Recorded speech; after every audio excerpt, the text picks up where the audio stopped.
Gao, le stade est archi comble. Mais c'est extraordinaire. En même temps, en championnat national Ligue 1, au Jolino, coronavirus, huis clos. Incohérence. Nos marchés sont toujours bondés. Tout à l'heure, c'est incohérent. Il y a le festival de Oumissangari, festival Chamamina Jo, il y a un concert qui a annulé. Mais en même temps, nous continuer à nous. Mais comment on peut casser la chaîne de contamination dans ce contexte? Moi, je crois que le premier conseil supérieur à la défense, c'était le 17 mars 2020 avec Ibeka. Mesure Taraïn, comment il faut. C'est-à-dire qu'antiseka baraka avec la complaisance. Kafoko abi yorodo. Mais baraka qu'elle nous. Il faut de la fermeté à tous les niveaux. Non, moi je crois que c'est les autorités d'abord. En premier chef, nous c'est là. Même si nous citoyens malika fa on joro baba là. Parce qu'il y a un rega kenako un rega kuwana demba on gang sensibiliser. Mais autorité ya irana ko banate no tukuni. Combien de fois on a vu les plus hautes autorités de ces pays dans les cérémonies masquées, il y a tout nous là. Distanciation sociale, tu es respecté. Mais c'est grave. Donc, nous sommes là. C'est un relâchement général. C'est même pas ça. Ils nous ont donné l'impression que c'est un banane. Parce que lui, il a fou, il a un banane. Donc, nous sommes et puis prendre des mesures, le Conseil supérieur de la défense. Et ça, franchement, il faut qu'on soit sûr dans ces pays. En tant que béquet, et quand il faut être, non. Ne be mo famille nta fango ambebe fangene fait mais mou famille no ko kulu dalete banako ina parce que nos autorités ils ont trop politisé la chose. Comment il y a politisé qu'à ce degré de là banaye tien la maladie existe ay mo fara yere boudon mais au lieu à gérer tout comme na obi ga mo chama gestion politique be ka à bara mais la gestion est catastrophique et si ka faut ko bana be non ka kila laisser aller autorisé laisser aller mouillé. Mais ce dimanche-là, il y a un mariage, c'est le dernier dimanche avant le ramadan. Il y a un mariage où il y a un festival où il y a un concert où il y a. Mais quand mariage où tu mais est-ce que vous avez un mariage balou? C'est un mariage balou. Est-ce que vous avez un mariage sur le sous? Mais si c'est administratif, c'est trop flagrant. Quand on sait qu'à Foussé, le look on donne à Kassoya, mariage, c'est quelqu'un qui a photo tard, nous à la fin. Issa Foussé ni là, ça n'a aucune situation. Les mêmes autorités qu'on a critiquées hier, nous avons dû nous lier. Manque de vision totale, c'est le même comportement ou pire. Aïe, Salif, et va analyser Tchougodi, coronavirus, tout est la nini, Tchouga l'attendre. Issa Kadam Nefolo, Mbaye Kafo, stratégie globale technique Malibolo, Banakoena. Banakoena, analyse ça, mais Watimina, stratégie T. Quel est Nyatambolo? Nyatien quoi. Donc, Ibeko Nadjebaye Kafo, Amba géré, ni Domi Kumbora, Ambo, au tas de Nyanini, au cours de Nyanini. Et il a fait Mamadou Kane ni Maliki Mifo. Et à Maïra, on a un Malion, un femme au Maïrana, ko bana imbe, ko bana imbe fagalike, ko bana imbe karajou, kaka aéré colossé. Parce que déjà, il faut comprendre que ni ekera manyamoi, il y a un misali de, il y a un nyejoro de, il va y avoir ali kosaina, un fin d'amener, vaccination d'amener. Normalement, pour que Jamana mi, on a des femmes dans les bâtés banana. Président de la République qui a voté là de Isaka vacciné. Ne be mo bade ni do minu ko koni banda ya vacciné ni asini ya vacciné le seront vaccinés. Mais ils ont raison parce que au lieu ni fait fait non nana ko ka on a ka be ambere fura ke bana ndu ma be mine. Donc du coup incohérence ba de be nimbe ameka miye ani nimbe ka fo olu ni nyonche. Sinon rassemblement comme il ni rassemblement imeka ke fan chama. Imagine le ministre de la jeunesse et ministre de l'emploi a 300 motos c'était un rassemblement. Donc on a masque touche nous donc on a masque donc mais ni mo fna chi sera yoro lo kan se ka fin do yere de salif mais isa mo kan a fin il faut comprendre il faut que go fana malien flene malien ka ko fambai amanya jo ɲɔgɔnna kojugu an man ka faamaw lajɛ kojugu donc du coup en plus an bɛ jamana la jamana min mɔgɔ fanba ma taa kalan na mɔgɔ fanba ma se ka kalan kɛ ka hakili dayɛlɛ kosɛbɛ ka ko faamuya yɛrɛ donc o caman bɛ yen olu b'u référé u bɛ min ye télé la u bɛ min ye u ka faamaw la u bɛ min ye u ka u bɛ maa minnu lajɛ maa minnu b'u ɲɛ kɔ u b'olu ye cogoya min na donc c'est très important minnu bɛ ɲɛ ma olu ka kɛ exemple ye yasa minnu bɛ dugu ma olu ka se k'u suivre Parce que ni au maquet, tant que au maquet, ni mesure terre en fait, mesure bois en fait, pas bi Marocain n'aurait pas bi. Par exemple ça, à fora ko ni mekata ni yorobe datu ni medatu. Ah mais la ka so masi. Oh, au fait nous mais par exemple ibaye dimashido est-ce que maire ou ben afo mo ko boko ni mo ni mo temps mo bidru sera kontiga furu sera est-ce que disposition tara o wakia est-ce que c'est administratif dans disposition tara pour que mo ko kana ta enjoy nga mariage photo ta dimashido est-ce que souvent le c'est homme flani souffre selico ni fait est-ce que disposition tara amina kla ka salut Ibrahim Diallo e ba analyser ci godi. Kaba, merci beaucoup parce que ni kuma dia Basaro ko fait. Voilà. Basaro ti abi ame Basaro. Voilà, gato self ko fait. Monsieur Kapmaïsement. Franchement, il est temps aujourd'hui en cas beau politique kono quoi. N'ambé débat là, en cas débat que Kamgo kunafoni jeli akono. Je voulais dire ici tout simplement. Les autorités de ce pays là, depuis Banako kuma tuna Mali kono. Mesure fin n'a qu'angata anga jimana marabagaw fe ne tate mko ko de tiens to Mamadou uyuka keta oke le problème c'est qui c'est nous mêmes kaba tugodi tetemene les mesures barrières fin fora ko aka ke pour que ka kisi koloy banain kololoma a bela jere nya fora ani ambise ka kisa ma chukumi mais tu ne peux pas comprendre gouvernement va fo ni aw sona kan ke jamana kono bana a kololo abe dogoya. On est en démocratie, on n'est pas en dictature, où il faut aller brutaliser les gens. Et puis c'est qu'à faire sans les mesures d'accompagnement. Sans les mesures d'accompagnement. Voilà. S'il y a défaillance aujourd'hui, c'est les mesures d'accompagnement qui doivent suivre les dispositions là. Ni gouvernement qui a coquet, pendant un mois, fin de cas sur Kadouma.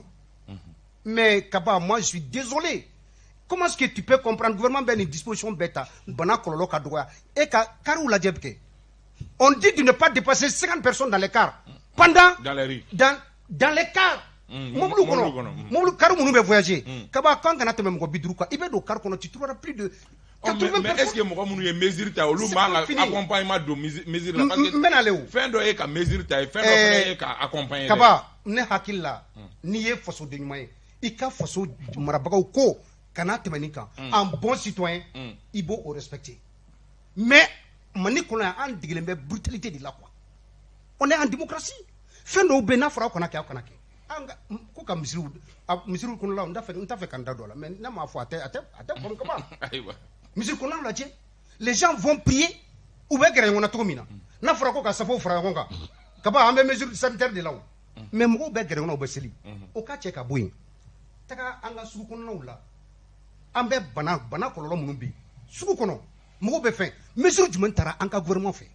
Moi je crois que le gouvernement a à disposition ta problème est en malien ni défaut bana en ka son un des défauts qui en ka tout en ka comportement de tout un comportement o de yake kaba aywa o gumu kono jamana marabagaw ye fra nyogongange jamana nyemko ye fra nyogongange Conseil supérieur de la défense hukumu kono uye mesure shegi nyogonata ambe apamba akuna mesure folo uye kafo koka masque cla badam na tuguni procéder à une nouvelle distribution des masques koka jantoke masque doni jamala désormais ni iduna ne aw mokoy moko damaron bo masque doni nga ke wajibe renforcer la communication sur le lavage des mains au savon tiga ko nunu adable la baraka yoro chamana ibe do baraka yoro e ta so yere be a sigle yeme ta so jino ko mbako di tiga ko lo yere be banabli la ka fara oka kaba hein angata mais au mesure gumu gono Malik est-ce que nous be bolike kaba anka je crois que sourire ga kuma fonte ka jabi ka fo ping pong ke parce que sourire ga kuma kona ya fo ko panga politique bola retla ga no katla sera doinka sera du mec les autorités ils n'ont rien fait et ils n'ont rien fait et c'est la mesure ça les mesures d'accompagnement kaba et koko moko kana ke moko biduru kare kono ale misala ta kare kono ne be carburant de nga kare kono qui paye et ta dobo carburant so la pour que ne kana moko biduru do kare kono wa ne ka ke moko mo anduru nga place que 1 mètre de moko nyon chewa et ko ka nga yoro datu ko ne ka nga yoro datu mais suguba kono ta suguba kono ke y a combien de personnes là-bas et OK tu OK mesure d'accompagnement t'es bolo. Mais Setan Jamana de Kona Mali. Ambe Setan Jamana kono bo e fene tse ka fo kebe Setan Jamana kono kebe fendo ka katla ki nyetu do kan o tse ka kew. Bana munana déjà que bana nana abe no ambe se ka muneke face à ça les autres aussi actuno le fene ka Jamana to kan ta Dakar tout près que olu ta gérer to comme ta Niger tout près olu ta gérer to ko jume. Mais pourquoi on fene tse kan ta gérer à chaque fois e be ka mesure mu fo ni mu fle conseil ça c'est pas de nouveau. Ni be depuis beka wati ni mu fle ni kelembe depuis beka wati mais à chaque fois be bodro ka écrit dans le gars ka communiquer bladro à bana ça passe et ça dit le ntarama fo comme na et accompagnement mieux wala ka décision reçue à quand ça appliquer suivi ni mesure d'accompagnement kabata cité administrative là normalement ni on le ko masque à distribuer gratuitement cité administrative ni masque qui vous bien quitter alors que c'est le lien idéal aujourd'hui. Mais mon côté de normal que ni fait c'est le lien idéal pour distribuer kaba. On a dit moi. Si. Oui, comme moi sensibiliser demande toi Chine time gratuit nous ya masque qui robe dobo kadima. Iba do nous na diagoya. C'est comme ça. Et c'est qu'à fois il y a une administration publique là, va faire des masques qui la quitter d'eau. Alors à l'intérieur quand il prend un masque ni masque clean ça. Ni dans à l'intérieur il casse le masque to les nous là. Ouais famille tout kaba.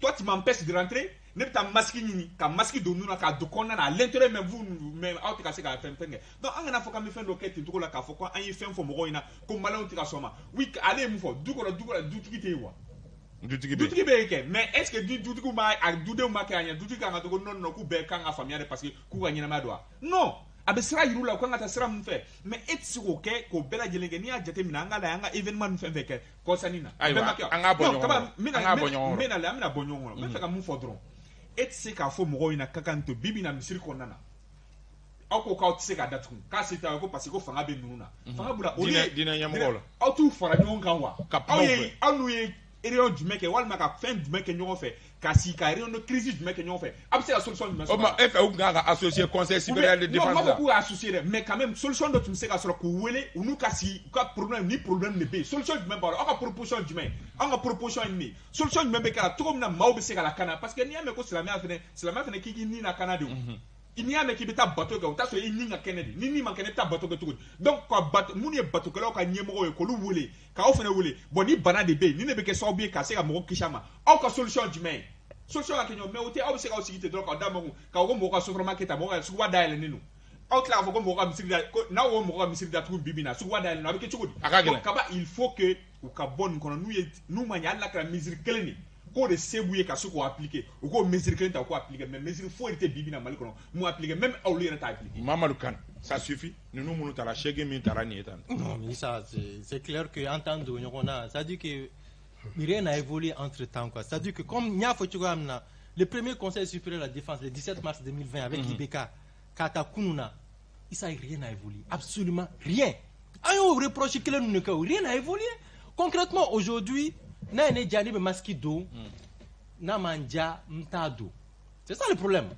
je rebondis sur les propos de Sori qui disait que jamana kono do ni nodo anga ke bagon nga ke dugona la ni tigutu la ko ka kele ne ngame jamana de kono on est dans un pays iko ko démocratie anga démocratie be France tanye anga démocratie be États-Unis tanye mais dans ces pays là ils disent aux citoyens il faut porter les masques en France c'est le cas aujourd'hui c'est le cas. Pourquoi le bêta confinement, reconfinement, ou bien mesure tout le temps, ils ont compris que banambe non, donc en là. Mais on t'a dit que ton nata, avec do jalaki ano, il y a un fait à te faire fou lui. Parce que tu dis, moi je crois qu'aujourd'hui il est temps de réunir tous les acteurs socio-politiques du pays, Kabela Sigi, de convenir, c'est-à-dire bébé ben fin kelenga, si ça a mis que banan kele tu vois du mena, en bégan si anga akili jakabo nyon fait. Gelate muna am se ka kele tu am na ya sa kana se ka chirin jamana kono o de kuma yo mais c'est conseil supérieur de défense qui dron ka fo ami sensibilisation que vous allez sensibiliser des gens qui ne croient plus à la maladie parce que ayra irula ko banati intugunu ayra te maski do o ma jama jeref ka mo farangonga mo bata etc. ama fambo la même mo se ka dala tugudi concrètement il ta suko kono bibila suko no mo ba ko banantu lumne kabe fama remne avec climatiseur ni etc. abulu mo remne donc moi je crois que le problème aujourd'hui dire que c'est la population non ba la ke mais ni ñamo ko population là o jamana na sugui il y a pas d'autorité dans un pays ni autorité de jamana ko ni ça faut retenir d'abord. L'autorité de l'État a été bafouée. Donc, ni fama fait faire jamana kono don te dala parce que ira dalente jamana nyama la parce que jamana nyama ka wala ba ira ko tika ke aketu la nuko be ka aketu la wala ba me maskido ce ko ndongo tikila mko ko mesure nun chamaka ana kunye olu drone ko e depuis coronavirus ko indamna est-ce que nto o do were tukun tanto salf bon anakuto olu drone ko parce que ne mi famia ko na en fait ni ou bien ni mesure munuta moi je vois ça plus comme ou bien fait ka communauté internationale de séduire quoi sinon déjà avec mesure ta mesure munute na appliquer beba doko ni mesure munutara ou te na appliquer mais nyana je ba obega jode oui minute se ka nya ko lu ba jo sinon beba do dimashi sini te dimashi ya ta site administratif dala sini mbe photo ta mbachi isama site meta jo site administratif dala le mariage ke la photo ta mbachi ima munu ngachani mo bitroué beba don obeken beba don ni mesure nunu quoi c'est ani pratiquement ni fouga clé quoi pratiquement akon be fo ni minu sirana parce que ni ebena événement belebele baké c'est quoi ibe sira ibe alamne iba boama bon en plus il faut que ugato a faire sa communication c'est très important ni malien mimbora kalama kunu le ko ni ko imena ke ko ni ko imbe sena conseil de défense imbe sena ku be fait na mesure ta parce que bana ko wa gelera ko sobe donc o mo mimbora kalama kunu o de ka cha donc iba e ka fo jamana woro la par exemple français ni Macron kan a prononcer covid ko kan wakati wore et puis voilà avec na dondoni quoi parce que iba e ni min kera ni kunu iba e ka fo a soro femba de mesena bi do ko afeno ko mesena fa no fe luka jama dala jemzen do taraka ta Nigeria artiste do ta ko Nigeria e war mi do ala Nigeria kanana e fo Mali la donc au concert nga ga bi festival do be sena umu sangareta femba de ne be minu abetira jila bali doron ka chuko ni duguje te doron ka ye ko demandement ima ka beti jila iba e doron kulu klega fe doron che ni na ka artiste be ka bo Nigeria ou be kana anyabo photo la ko concert be belebeleba be bi su fe doron balla bina mesure militaire avec concert interdit donc iba e ka fo o be ke chi ani war de douala avec war ba de parce que pour que kana ni war ba de douala en plus il faut comprendre que ni fait nous ni activité culturelle nous mo bade ne be nous ko fait par exemple ibe mo kele mi mena activité ke avec société de gardiennage dota jusmatique ou boutailler folike mina be louer lutigu be dosoro communication be ke lu be dosoro brochette frère là be dosoro be mo chama de dairimeni glonglonglo ne no ni fait nous bon ni a se ka kɛ ka na dɔɔni k'a fɔ mɔgɔw ye bon est-ce que état tena mesure voilà état bɛ fɛ mesure dɔ hésiter ka ni ɲɔgɔnna organiser ou hésiter k'u engager ko baw la ni wari baw ye mais ni a kɛra nin cogo la ni i n'a fɔ ninnu y'a fɔ cogoya min na ni accompagnement ma kɛ ka fɔ ka dɛmɛ dɔ don nin maa ninnu ma minnu kɔni ka fɛnw tun bɛ en cours yɛrɛ a ka showbiz tɛ marché bilen dɛ baw kɛ franchement ni dɛmɛ ma d'u ma dɔrɔn a laban a bɛ kɛ degun ye u laban yɛrɛ ka baara bɛ nous sommes de cœur avec Balilou Montana vraiment jeune kun don min ni mun bɛ sɔn ka k'a ka concert belebeleba fɔlɔ yɛrɛ vraiment état kan ka accompagner parce que ni a tora nin ji kɔnɔna ne ma dɔn n'a bɛ se ka nin ɲɔgɔnna initiative ta Sori Ibrahim Diallo état tɛ mɔgɔ si accompagner ka ban il y a des promoteurs d'écoles aujourd'hui u y'u ka école perdue école entière où il a perdu. Non, mais école contre on perdira mon coquelin fait. On est parti à Boni, mon coquelin a perdu. Kaba a tellement aussi accompagné. Mais fait qu'à mi font rôle. Qu'on soit clair, il va à tout. Il y a un faux comme donc il faut pas violer les l'accord. Accord violé. Mais imaginez, il est temps aujourd'hui que Anka Segui Marama quoi. C'est important dans nos familles. Il est temps aujourd'hui que nos autorités au Kaladje femme ye leçon mina be foko éducation civique et morale anga bado ala anga école soula o de manki fleni anga société kono comment est-ce que toi tu peux comprendre ika jamana marabaga ba fina aw kana ni ke kaba mesure munu tara wakati temenuna wallahi a mesure tale amba kono wakati mina nabe ka appliquer ni mariage jama doye do bi moke iba foko be ko moke autorité de la parce que a formation la ni kana ke iba ta mairie la mairie ba fina furu cani muso ani témoin abana mais do be kele ke mairie la o kama do be mariage ke ambe mesure kono ou be mariage ke iba foko ou be ku i woso walma ku nyigar korobo anga autorité la ça c'est dépassé kaba ni mesure nous jatimene maliki il a parlé des carburants ou des transporteurs ou capable. Moi je dis, la santé n'a pas, la vie humaine n'a pas de prix. A fura de aukana sonima. Aujourd'hui, ni a donc à fort, faut que vous n'ayez ni so. Eh bien, mimbo, ni pas don nati comme ça que, ou tu y comme lijo. Ou quand il a été ça. Mais et qu'à voyager quelqu'un comment. Eh bien, je t'en prie, ah, je sais, ne de quoi, kabaïko kanga na mo djabou qu'on a djabi, qu'il me laisse parler. Donc, et qu'à voyager quelqu'un comment. Il y a un million de Julie. Ou le bana sur et qu'à voyager quelqu'un comment. C'est parce qu'il n'y a pas la culture. Et qu'à me carte ou t'as demain. Mais allez, n'da sera maragima, n'da sera transforma, n'da ferait bien assez école vraiment kaba. Il y a de ces promoteurs d'école aujourd'hui qui sont voués à l'échec. Ils ont perdu l'école entière à cause de ces mesures-là. Donc, ni en sona. Quand faut dimana marabagaw, dimana marabagaw, on est un homme trois fois. Dimana marabagaw mana saria mita anga dimana kono. Akana keku ka breta ka amsi geng. Ambe démocratie de l'anto kono bliu. Anga son ka fo maude be an kono munu be ka dimana mara. Olu tiglamugo ka mara blasalu kono. Ni en sona kolu otime akacha ala fe. Soriga opma itnyambika opma sonjila. Je suis entièrement d'accord. Nicolas, maore me ne boto de. Ay kun tato aéroport là. Tiego ko y a les agents là, chaman Georgia ne rango ne rango menace terroriste do rebe no. Luka mokola ko maski. Sino ne matlaw ko ba. Ay anga bon ngono. Anga bon ngono. Anga bon. Ako kanga bo ko no de. Ah ma kuma dia. Donc na ya di mo fete jana. Nebe mi fo. Sorry, fando fa sorry tay tien an jamana diun. Anga anjo orla na fora ka foko bana abe aunde mine adegumbe se aunde ma vraiment anga son mesure munu fora angolu appliquer nga jamana nyemko fenani jamana nyemko ya kunye wala sa nyemne baka de ka soro jamana la mko do ka soro mimbe kelengele ni munu be ni olute ame an soro ni an maliko munu te ame fo jamana fenanga an fenen gwengen pamala an yeda tinyaka il faut que jamana fenen go ojo orafa donc c'est important.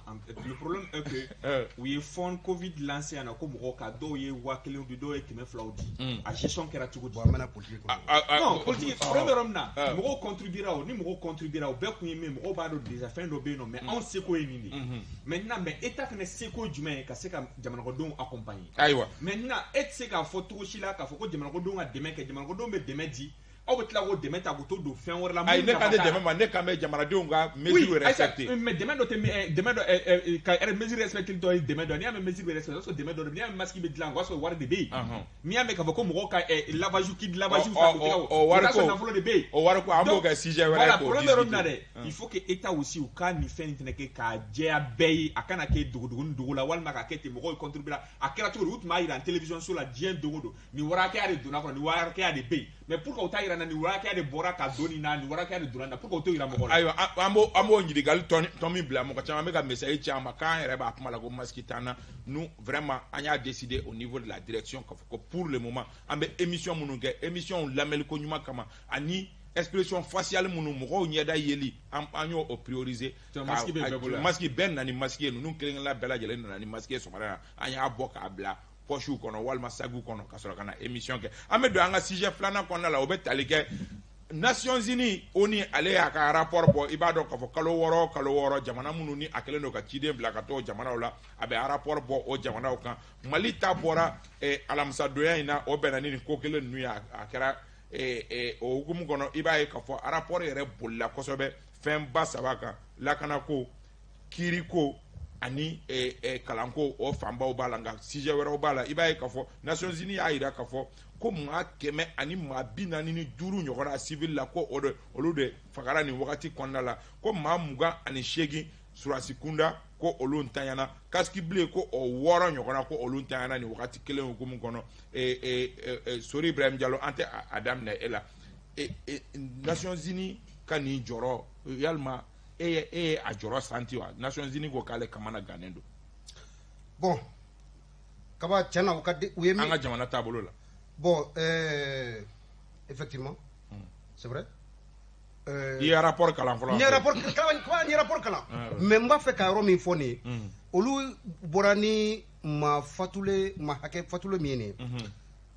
Pour le moment, comparé au passé, bon, n'était apaisanti ni rokan quoi, parce que là, c'est la roreuma qui sont vraiment importants. Inafo. Kalota aniseki anyo de transition.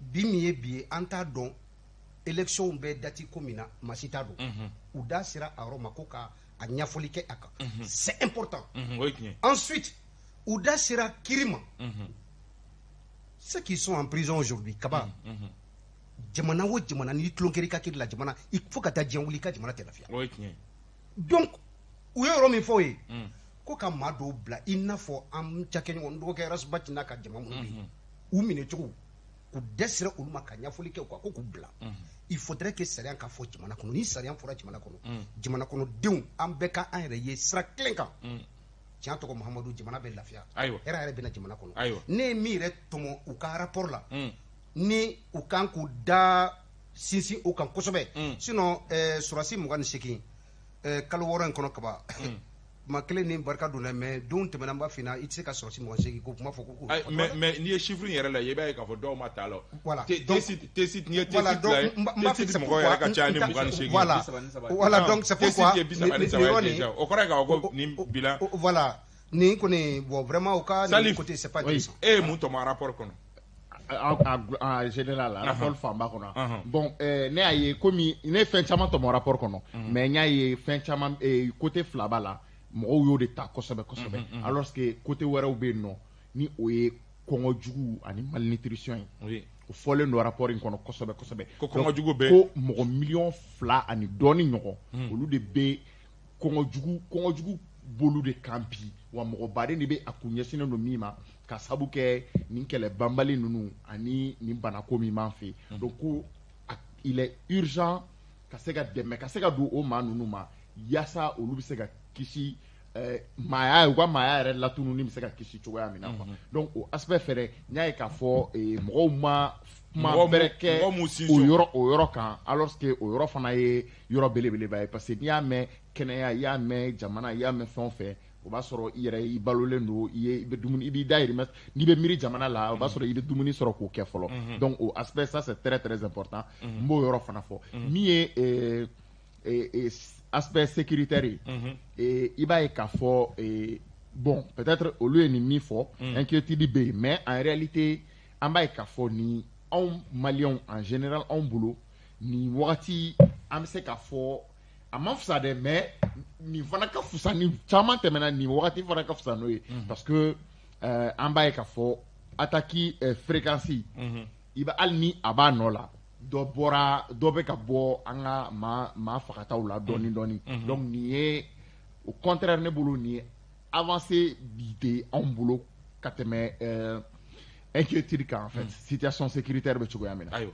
Muhamadu Kane bon n bɛ fɛ ka fɔ dɔrɔn an bɛ jɛkulu dɔ de kɔnɔ n'o ye Nations Unies donc c'est très important que le secrétaire général a ka to ka hakili jigi kɛ an ka jamana lahala kan a ye chiffre caman di même moi j'ai fait le constat c'est en deçà de ce qu'on voit sur le terrain mais c'est pas le plus important Nations Unies mais chiffre dit pourquoi parce que urgence bɛ yen nɔ oui chiffre dit pour justifier aussi la présence des forces internationales les casques bleus etc donc ne bɛ n sinsin yɔrɔ min kan o ye réforme ko ye ko autorité de transition mɔgɔw nana c'est vrai que u mɛnna réforme ko kuma fɔra mais ta tɛ ka mɛnɛ sisi tɛ ka bɔ donc u b'a ɲini u fɛ u ka ko bɛɛ kɛ yaasa ka réforme lancer notamment kalafili ko la an ka se ka taa kalafili jɛlen na n'an bara tɛ kalafili min na 2022 moi je crois que o ye ne attention attiré kosɛbɛ parce que depuis u nana an ɲɛ t'o la yan nɔ organique de gestion des élections ko kuma fɔra a fɔra ko tante nɔ olu ko ka ca o ko ka misɛn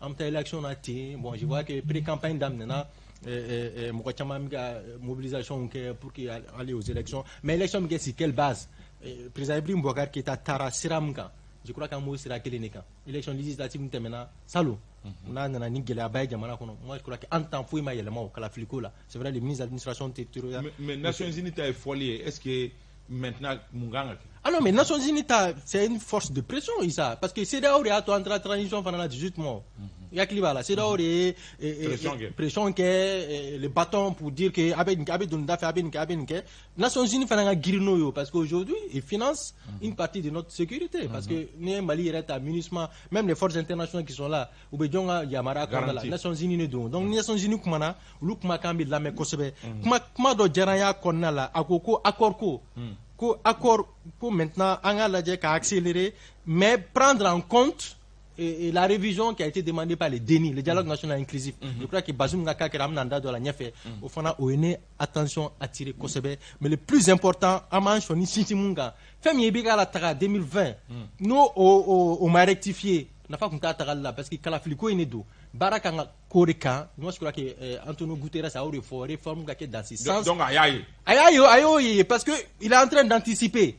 Alors quand il y a une crise post-électorale ou le président Doga qui contestation a voulu, ça n'a pas bella. On a réforme lancée dès maintenant pour aller à des élections propres. Malik. Bon, en fait, il rapport ni reta kala je chiffre nous fois 145 civils. Kroba ira kafo ni muniye ni chiffre dit que iba kafo masega quelque ka c'est adana parce que ni ata kala même tout récemment ni kalo nyere kalo sa musara ko sana marsi konana anga soroti ake am sara ta fo bidrun kola donc na fera ko sorasi mugani shekni peut-être que vous savez qu'à faire. Oui, sur le bord terrain, oui, faut n'a qu'à faire un enquêteur au bord terrain. Bon, on est à sur quoi enquêteur au bord terrain quand un rapport n'a publié, a pas mise en jour qu'il y a pas publié, parce que déjà que ni rapport qu'on a publié le 1er avril, ni à sur qu'à faut qu'on fasse nos bénévoles, abo de nous faire qu'à mise en jour qu'il sera publié, mais on t'a publié parce qu'il y a un rapport de enquêteur au bord terrain depuis le 1er janvier. Quand il y a un rapport publié avril qu'on a code de janvier jusqu'à avril quand on blanc c'est alors qu'il y a au période de camp. Donc je crois qu'il y a un chiffre je crois que mais fait une précision de rapport apparemment rapport le 26 mars rapport donc avril oui, avril la 26 mars. Donc je crois que na FN be far alni o beta kala kadam na janvier la kana mo nga soro sim sara katani mo wani shigere. Donc proba era chiffre ko ni ukanga chiffre ni revoir. Maintenant mouye selfie dado Europe na sa no konko ta fan fly. Je crois que woro de mo chama je bibina parce que alni kele fan chama ta kala janga centre konnana katase fo nord fan fly na ibaye kafo quel est le fin chama bem konko di parce que bibina mo cantonné no mo village ko na utise ka bo village ko no utise ka ta fa wona fe ko mutu dari mayini wa alu utise ka ta sena ere ke sena nan ka ko bise ku dari mayini wore c'est plus grave que aujourd'hui ambeka au muro aspect ignoré wore ka jun katima ambeka mun fo bibina parce que mo kongo ju ke na fo wara de akina wara kongolais c'est-à-dire avec tu vois maintenant ani aramade tabekli parce que aramade ni ambe be fon fe ka taso do de biblo kadu donc o koroba ira kan nga nyeshuma to ko mina am ton ombe amun be ba mako ya ka fo ko amun be ka fo anto roy parce que am fo anto roy ni d'offre la tulu son ambe wuli am manganchi après am tulu ko jere abe jera nyote mais munu be no d'offre la ka doma fara ka ul taso roy ayo donc an kan nga ko fenen la je ka se ko solution be se ka soro la tu ka mina en même temps quand il da do rom na sa no election ni am amen crise ira kono election la ben ko jugu de yakew 2012 crise ni sanu na fangala parce que kera election ni sanu kurutake sanu mana fa ni sanu kurutake sanu ke kurutake ni sanu kurutake kurutake mine condamné no en même temps kurutake mo mi kurutake la were kan ata justice la normal mo kan condamné il a débat relancé au camp maintenant sanu kurutake en 2012 au kera élection nyekora de la parce que mo tumbala a karsa bina présenté bina dinima donc au kera crise iba ka fo chaque fois une élection sur na o manga kelembeke en même temps ibeka ka fene nana fangala kana fo 2018 la iba mo kuma chama tunkera kana 2012 post crise ka fon ka kuma chama ka siga fo donc anga problème ye kala takodi mali problème chama ni ay ka fo album ko bi déstabiliser wala mako fen chama be kala takodi do donc je crois que aujourd'hui il est temps autorité de transitoire mbe bibi na kube en place ou ka essayer ka stratégie de dégager stratégie mena akana ke donc élection sera anga ke donc pif anga ta élection entre élection na mais résultat be ke jume akana fa les législatives kuma fora amba boga do ko ambe do fora député kamada boa do ko mais disposition faut stratégie faut mata élection mais c'est ka organiser fin on to na kasro ni gelama ni ame ka fo coup d'état 2020 kera élection législative no ba de bala parce qu'elle est déclenché élément déclenché tout comme na fin ka wuli donc je crois que élection kana ke tanto la nambe tout comme na ben surtout bes gleno ka kon tout le monde et kata parti politique ma kata société civile la ka bere sigile ka économique be candidat yina be candidat bere sigile élection donc il est temps ka fo sendo ka stratégie globale do ka ci stratégie mba ira mo la ka fo ameta élection ni dati ka dana ya kura ameta élection ni dati na wa fiche électoral flene man ka sadi ka be kere mo nyokoro mo be se ka fo men jeli anga ni nga inquiétude ta be malem be ga inquiétude de élection en même temps la tour de tableau clé Malik en même temps les détenus politiques maintenant on dit il faut que les détenus politiques maintenant les détenus politiques politique, mais ni avocat ko qualité politique comment voilà. Maintenant nous les faut détenir politique peut-être se donner au boulot, mais de toutes les façons ama faut que justice est indépendante mais mon faut mo ina déjà que critère procureur ou yara le procureur général a fallu mais ya le comité faut ya ira que votre dossier vide nous fla fait nana même ni urgence la faut que dossier ko faut été mais aldu be kaso je crois que on y a demandé à faut qu'on blage je crois que c'est tout à fait légitime même si justice est indépendante non mais faire Malika comment appuyer par rapport à la notion de détenu politique qu'a faudra Nations Unies 3 experts indépendants ou les baraques de 5 ans dont Aluntine que tout le monde connaît donc ou les baraques qu'a lajé après le réquisitoire de Alunampe l'avocat général le dossier est vide après procureur que non pourvoi en cassation etc ou ka déterminer que à conclusion que c'est des détenus politiques que c'est vraiment purement politique donc c'est pour appuyer donc Penkero comme Nations Unies est ko détenus politiques donc en bout la détenus politiques mina kono Nations Unies ka mina kono Nations Unies ka rapport kono tour de table kele akoko avancer au kera et sona o mawa anga dakuru de maron fo ka pour nga se nga si là-bas il sona wa ko avancer très bien d'accord ne sona avancer au mais erreur do be baray kono de aspect sécuritaire ko do kera ko ngon kono c'est très important nga hagli sama récemment Garalou Buguni Marala mado bora muso bikono to ani saba demisenu ani muso unu ka bekan u bora Garalou kateme Buguni fe ka sewule sebugu la kateme ko mako chechi kati chechi kata negela kateme negela kata se fokita ma bikono to ani maswa a be muso ni demisenu ani bekan kaba c'est inquiétant menali lakana udama samwa ibi se ka famia chugudi muso bikonoto ani sababe bo dugu dola kan déplacer au terre obeka dugu chamana kaba mais olu kata yoro dola amma c'est sécurité d'état service de renseignement ma c'est ka sécurité olu kan negela attaque tout près negela c'est à combien de kilomètres de voilà justement ne ka fladi olu tegara fokita ka bokita uma sege uma la jo foi make aywa oye sanye koye aywa deuxième aspect negela attaque mikrani negela c'est après 40 km de Kati plus d'une heure de temps en kala kana tiglamgo ni terrorisme ou bandi munube ou be kamugu ci wona kaba mais en cas service de renseignement kaba numa yelema do ka barala fukata mike en cas service de renseignement numa yelema do la fukata mike jamana antel la fiation et quel est le bon ça le quoi avancer ou ya d'abord avancer kera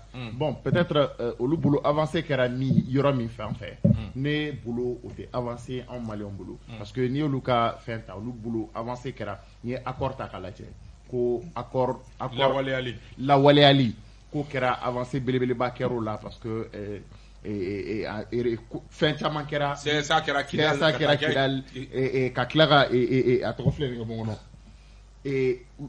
fɛn caman kɛra dans ce sens olu bolo mais en réalité anw ka problème ye mun ye accord la o ye malien fanba yɛrɛ kɛlen don ka accord in yɛrɛ de ban accord la donc anw bɛ malien fanba bɛ bolo min kan o ye accord in ka se ka relecture kan ka se ka kɛ a ka se ka lakala i n'a fɔ donc avancé tɛ e bolo donc pour moi on est avancé avancer bon Nations Unies a avancé nous le comment lui français de la quoi les autorités françaises ont dit que quand nous mun kalo saba kono ibeka mu ke voilà zirin ka fond donc ça dit que en réalité be jamana kono il y a pas d'avancée parce que français a fo fulu fana ka fo ulu sinsi français ka rapport de kan pour dire que avancer kera en mun ba kono la mun chungoni ba kono tout le monde Sori vient de le dire on est réalité donc antina mo la mais on a nous un rapport des rapports téléguidés on sait comment la mise en œuvre est en train de se faire on a nous autorité de transition manipuler tout pour aller à la mise en œuvre on sait comment ça se fait donc vous fiez France conclusion la politique avancer débat ba ka rapport ka nyuma fo ni ko rapport téléguidé o ba nga débat bec non j'ai dit je parle de la France franchement faut que nous mun kalo saba ko ibeka ma ke en combien de temps ne pas répondre au record donc on lui aurait ta ko avancer pour nous ça c'est pas une avancée aujourd'hui un problème il y a accord mise en œuvre ko dernier comment faut la relecture moi je crois que comment beau rôle là tant que Bemako Kola on peut pas parler d'avancer avancer dans quel sens sur le plan sécuritaire il y a eu des avancées à quel niveau moi j'en vois pas ils sont aux portes de Bamako. Il y a eu des menaces terroristes. Il y a 2 ou 3 semaines, à Farako, Bamako, attentat où prévoit le Bamako. Les chanceliers ont lancé des alertes un peu partout. Donc on ne peut pas parler d'avancée. Malik, avancé. Kafoko, rapport Fando, Kambo, Afoko, Omaï, Okrota, Kafokama, Ambaneno, Abe, Walmanson, Abe. Il y a un rapport Fandota parce que comme il y a une photo, on a des réalités quand on est terrain, quand on est bas de Moumbé, on est malien en bas de sur le terrain, en même temps, Balma au début. Kaba, et Akorin, application Malikono, n'est pas faux, il faut m'appliquer Akorin dans les boulots depuis la signature jusqu'à maintenant. Parce que signature la fera de 1 mois ou 2 mois après, 60 jours après, désarmement. Tous les groupes armés, Bekana Naka Marfa ou recensé à Kerawa. Donc, on début maquette déjà, ne date fou il a blé. Accord quelle application kana Bazoum ka kuma kono Kaba me fait ka mu fodron onika ni rapport na mais pourquoi ou rapport que lui est sur le terrain? Qu'est-ce qu'ils ont fait? MINUSMA. Aujourd'hui, la MINUSMA est là pour sécuriser la population. Mais pour la protéger, offensive parce que au MINUSMA a fait un mandat ni agent MINUSMA agent doit attaquer, ils ont le droit de riposter. Mais au riposte ferena ou t'as qui poursuivi des. Mais c'était un cas spécifique Kaira Kafo, Tchadjon Borofuga Kangono, Kadjadisu nous, Namafuma Oterusu Gain, Kadono Fokuma, Sadouka Trou no fait. Alors que MINUSMA a un mandat là. Nous attaquer la posumna ou riposter nous riposter la morom nous attaquer nous tarakaba ou tête tout neuf fois mais c'était la première fois MINUSMA a mentionné paix là kafoko MINUSMA ka mission donc attaquer en même temps ou ka riposter ka tlaka tout mun bino ka tlaka tout no fait quoi tout c'était la première fois avec les Tchadiens donc au Koroba ira déjà au FN mais ou bien munoka mandat de mais la sécurisation c'est-à-dire la protection de la population civile mais kaba anga nyone nga dabla ibita sur déjà ibita sur wéro la MINUSMA ka fait mais au luka convoi de sécuriser tout de même au luka moko de sécuriser tout de même mais la population civile Mumbai en même temps il faut que vraiment anga bilan que maintenant problème est romna et souvent avec foni jigina nous avec foni no ke ka autorité munga c'est pour ça ne be nyesho ni ma toujours ibe ni bela jele bunti takera en kosaina normalement ça dit comme l'autre itu ngambe bunti takera kosaina anya foni plateau kelinga c'était 11 jours c'est ka sur le terrain ka la dia ka tout de même anya foyan mais MINUSMA a rapport nos autorités sont où? Ils sont derrière la France en disant que nos Français version folle ou les Français version folle. Mais ils sont derrière toujours mais MINUSMA a rapport que ma fouille au Korobe Mouira. Ils sont toujours Malik accord mise en œuvre te kafoko ata c'est ça que Kidal. Accord mise en œuvre te quoi ata c'est ça que Kai. C'est ça c'est du coup humain. C'est ça le comité de suivi. Mais c'est ça que comité de suivi fait na hotel kafoko accord mise en kala juma de kala et là c'est ça ya fois ina do mais kafoko les groupes armés ou désarmés là c'est ça ya fois do mais kafoko les noms de groupes désarmés ni mo wakia des groupes armés abewa donc anga mise en œuvre c'est zéro pour moi tu vraiment tour de table clé sur Bazoum et mi fort Mamadou Kan Bazoum ka kuma kono aida kafoko Mali kele abado e menakani gawo gele amimbe oluka obeka ke sababu terroriste kele accès ka ko ko oluka diplomatie fanga bina tinti anga jamana kan wala sa accord mise en œuvre ka réaction Afilla entendre comment qu'on fait Bazoum Fila Kumala c'est un ami du Mali c'est quelqu'un de très sympathique Mali Kadaï Fana mais Afilla Kumala ça dit qu'il a un discours d'investissement les séquelles Kumana Soukufo c'est un sujet d'abord national c'est un sujet malien on parle de l'accord pour la paix et la réconciliation nationale au Mali. Donc, lui, c'est le président du Niger. Je sais que base arrière des terroristes autour du Gougolo s'enflamme. EGS bien, Menaka, Gao, etc. Mais, Nintale Kakuma photo, Nibe Mali réalité donc. Ame wuliga jom na plateau sans fait yoro la malion frafrali no tuam na accord kuina nibo doit se kan kuma fo moi je crois qu'il doit faire une mise à jour aka mise à jour que sur l'actualité malienne moi je crois que nata kalama aka don ko débat do be sina malla abi wakati jambo dieni ne ya fo ko lecture kake donc mise en œuvre no aller aklinata e te malidem fan chama aklinata Salif je rejoins Mamadou Kan ba foko et filié Niger président Kouraso et en plus il faut comprendre que ni ko na chugwa arrêté Niger président remanga i dado Maliko Kumala non mais c'est vrai ni ko na chugwa ni C'est des pays amis, des pays frères. Jamana fitinu ni Mali kɔrɔ en réalité en fait. Isa nous jusqu'à ce que investiture là que ta faut kebiniga diplomatie et accès en camp. Isa o ma avena mu avena annexion avena mu wa kono. Angela shekulukulu yesa. C'est au chocoté Isa. Vraiment fili a soro. Peut-être que c'est que président Kouraya comme c'est ni c'est un ami du Mali. Voilà, nous sonner noma, donc min kan ka ça aka bo aka fili man jugunte bo fili la o de ka jugun donc aka essayer ka tirer rectifier et donc ni ngana se ka ke geleya peut-être animalier on check. Sorry Ibrahim Diallo. Ankara Bagache Moussa. Kaba, le Mali est un état souverain. Depuis Mohamed Bazoum ni kuma fofo kana blabila. Il est Bandaou Mankame, il est Mokhtar Wan Mankame, il est Assimi Mankame, il est politicien du même Mankame. Bamanonko, ni il jougoute tienfi, il n'y sera qu'à tienfi. Mais front contre la mise en œuvre de l'accord. Je n'ai pas fini, Matla. Je n'ai pas fini. M'a fait Camille Fonero là-dedans. Tout le monde est unanime là-dessus que Mohamed Bazoum est un ami du Mali. Avec Mali, donc, continue. Avec Mali demain, avec à continuer Mali demain. Et puis, comment akana digi anade anga nyini aya interpellation minke anga autorité ou là anga njo en place là au kana buga Mohamed Bazoum il a parfaitement raison. Mais en parlant de Menaka et Gao Anouya Kidal Kidal fena Mali tiando de don ni ma tiafo anyine anyo faka tiande fo ayra Mali Konaté je crois que c'est une discussion politique. Bidou flak abolo poigné. C'est une discussion politique parce que aujourd'hui ni atakala ama photo dans les pays du Sahel. Bon, allez na Kurano donc il veut juste se montrer en disant que le Sahel qu'on a le fait c'est comme non mais allez